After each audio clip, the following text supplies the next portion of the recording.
Bonjour, alors on va faire ce cours de Parashat Kitissa pour les Ilou Nishmat Amram ben Chana, qui est de ma famille d'ailleurs.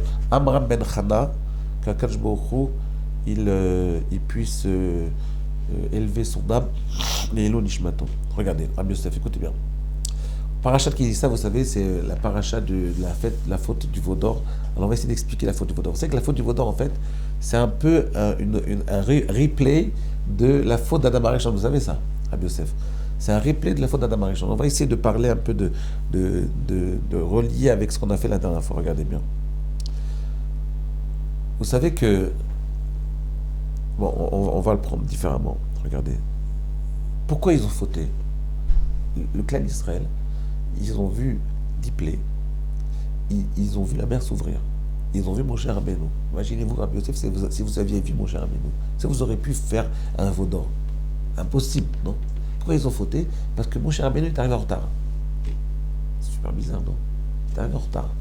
C'est-à-dire, il avait prévu 40 jours, et il est arrivé quelques heures plus tard. Ben attendez, pourquoi ils n'ont pas attendu? Alors le Midrash nous dit, c'est un Rashi qui le ramène, ils ont vu le corps de Moshe décédé. Ils ont vu ça en vision, tous. Le Yetzirah, il a emmené Mitato chez Moshe Rabbeinu, et donc ils ont dit, il est mort Moshe Rabbeinu. D'accord? Et donc ils ont dit, ça y est, maintenant, il faut qu'on fasse un veau, il faut qu'on immédiatement qu'on prenne un remplaçant. Moshe Rabbeinu, ils étaient paniqués. D'accord? Mais comment vous comprenez ça? Ça veut dire qu'ils ont vu, tous ils ont vu, le Yetzirah, il est venu, il a montré le lit de Moshe Rabbeinu, le corps de Moshe Rabbeinu. Vous avez déjà vu le corps de quelqu'un dans le ciel? Comment ça marche? Est-ce que vous pouvez m'expliquer ce qui s'est passé? Est-ce que vous avez déjà vu ça? Alors je vais vous dire, regardez bien. En réalité, c'est exactement le replay de la faute d'Adam Arishon. Je vais vous dire pourquoi. On ne comprend pas tellement qu'est-ce qui s'est passé à ce moment-là. En fait, imaginez, vous savez pour quelle raison 4/5 du peuple juif ne sont pas sortis d'Égypte? Est-ce que vous savez, Yosef? Mais ils ont vu Moshe Rabbeinu, ils ont vu la puissance, ils ont vu les diplés. Comment est-ce possible qu'ils ne soient pas sortis d'Égypte? En réalité, la réponse, elle est simple. C'est qu'ils se sont dit tous, ils étaient intelligents. Ils se sont dit, ok, Moshe Rabbeinu est sympa, il est bien, on le suit. Mais attends, mais Moshe Rabbeinu, il n'est pas immortel. Il va finir un jour, il va partir un jour. Quand il partira, Moshe Rabbeinu, quand il va mourir, qui c'est qui va prendre sa place? Qu'est-ce qu'on va faire, nous tous? Et donc c'est pour ça qu'ils ne sont pas venus. Ils ont eu un problème des Mouna. Le cinquième, les 20% qui sont restés, ils ont dit pareil à Yosef. Ils ont dit pareil. Ils avaient tout le temps, ils sont partis, ils ont cru en Moshe Rabbeinu, mais ils avaient toujours dans leur inconscient cette idée, peut-être Moshe Rabbeinu va partir. Donc qu'est-ce qui s'est passé en fait? Dès qu'ils ont vu qu'il est arrivé en retard, leur fantasme, leur peur, elle s'est transformée en vision, et ils ont vu Moshe Rabbeinu partir. Et ils ont vu Moshe Rabbeinu parce qu'ils avaient peur qu'il parte. Pourquoi ils ont vu ils ont vu Moshe Rabbeinu, ils ont vu le corps de Moshe Rabbeinu qui partait parce qu'ils avaient tout le temps dans leur inconscient cette vision que Moshe Rabbeinu allait mourir. Oui, ils pensaient tout le temps il meurt. Ben, ils l'ont vu mourir. Je vous donne un exemple. C'est comme un type qui a peur des voleurs, et dès qu'il entend un chat qui se promène sur la gouttière, il entend un petit bruit le soir, c'est un voleur.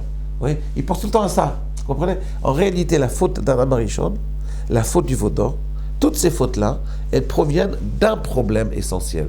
C'est l'imagination.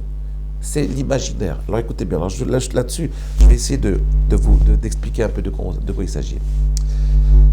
Regardez, vous vous rappelez la paracha de Tetzavé, on avait dit que Moshe Rabbeinu, il parlait des habits du Kohen Gadol, il disait les kavod ultiferet. Et nous on avait dit, mais que ça veut dire les kavod ultiferet? C'est bizarre. Pour la gloire et pour les honneurs de l'homme, on doit leur donner un habit. On a expliqué que les habits, c'est aussi l'industrie de la mode, c'est l'industrie de la pritzout, c'est l'industrie aussi du contraire de la gloire et des honneurs. Donc de quoi il s'agit exactement? Alors on a expliqué qu'en fait, l'habillement, on avait ramené le début de la parasha de Bereshit, où dès que Adam Arishon il a fauté, qu'est-ce qui s'est passé? Il s'est habillé. Vous vous rappelez un peu de ça? Dès qu'Adam Arishon il avait fauté, il s'est habillé. Il a mis des feuilles de figue pour se couvrir, pour couvrir sa nudité. On a expliqué qu'est-ce qui s'était passé à ce moment-là. Il y a eu une déconnexion, c'est ça la faute d'Adam Arishon. On va essayer maintenant de relier la faute d'Adam Arishon avec la faute du Vaudor. La faute d'Adam Arishon, c'était...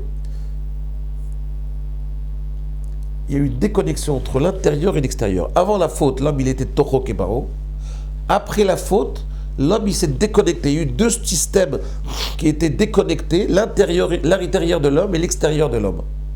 Ces deux systèmes déconnectés, ils ont fait que l'homme, il devient un mensonge.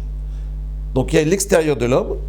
Comme il était avant la faute, il était transparent. Après la faute, il est devenu opaque. Donc on ne peut plus voir de l'extérieur ce qu'il est à l'intérieur. D'accord? Donc qu'est-ce qu'il a fait? Il a dévoilé, il a mis un habit pour couvrir l'extérieur. D'accord? Alors, regardez bien. La question c'est la suivante. Qu'est-ce qui s'est passé au moment de la faute? Qu'est-ce qui a fait, Rabbi Yosef? Voilà la question essentielle de tout le cours. Qu'est-ce qui a fait? Comment Akadosh Baruch Hu il a créé une déconnexion entre l'intérieur et l'extérieur? Quand l'homme il était Toho Keboro, il était vrai, il était transparent. De l'extérieur on voyait l'intérieur, il était vrai. Il y avait un seul système. De l'extérieur on voyait exactement comment il était à l'intérieur. Mais comment il a fait Akadosh Baruch Hu pour qu'est-ce qu'il a introduit en l'homme pour créer ce décalage entre l'intérieur et l'extérieur, de faire que l'extérieur devienne opaque et qu'il ne dévoile plus l'intériorité? Qu'est-ce qui s'est passé? Qu'est-ce qu'il a introduit en l'homme qui n'existait pas avant la faute? C'est ça ma question. Qu'est-ce qu'il a fait à Kadosh Baruch Hu pour introduire? Qu'est-ce qu'il a introduit en l'homme? Quelle est la trouna? C'est-à-dire, comment vous traduisez la trouna? Quelle est la qualité ou le défaut que Kadosh Baruch Hu il a introduit en l'homme qui lui permettent de déconnecter, de créer un décalage entre l'intérieur et l'extérieur? Est-ce que vous savez?